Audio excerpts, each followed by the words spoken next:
true, though, is that since the beginning of time, wealthy people have been able to put their thumb on the scale of colleges, whether it's building a building, making a donation, doing whatever they had to do.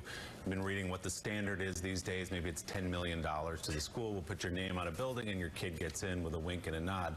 This is just a different way of saying that and seeing it put out in public for the world to see.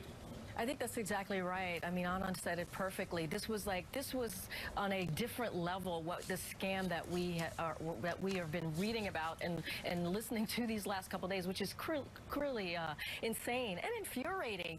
And but yes, there are legal ways that the rich and the wealthy have had a leg up. They've had a foot in the door by giving donations, by buying buildings, and unfortunately, what this does is it hurts people of color, poor people. Yeah. They are left behind.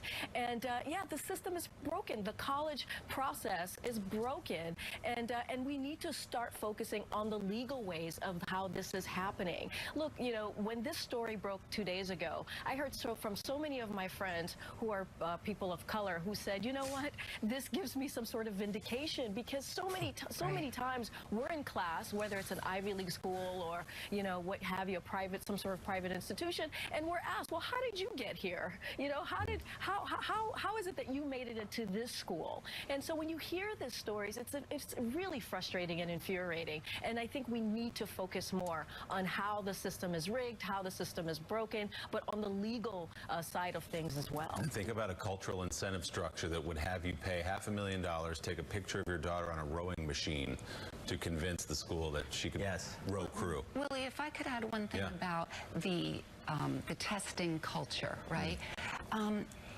We need a next generation of assessments in this country. Kids need to be able to sit down and write, because writing reflects your best thinking, on the spot, rather than go through. The wealthy kids get editors to edit their college essays, which is absurd, but that's what happens. And so the way that we can think about the system is to also connect it to, well, what's the educational infrastructure in relation to how kids are tested? Well, it's by definition unfair. Everyone's taking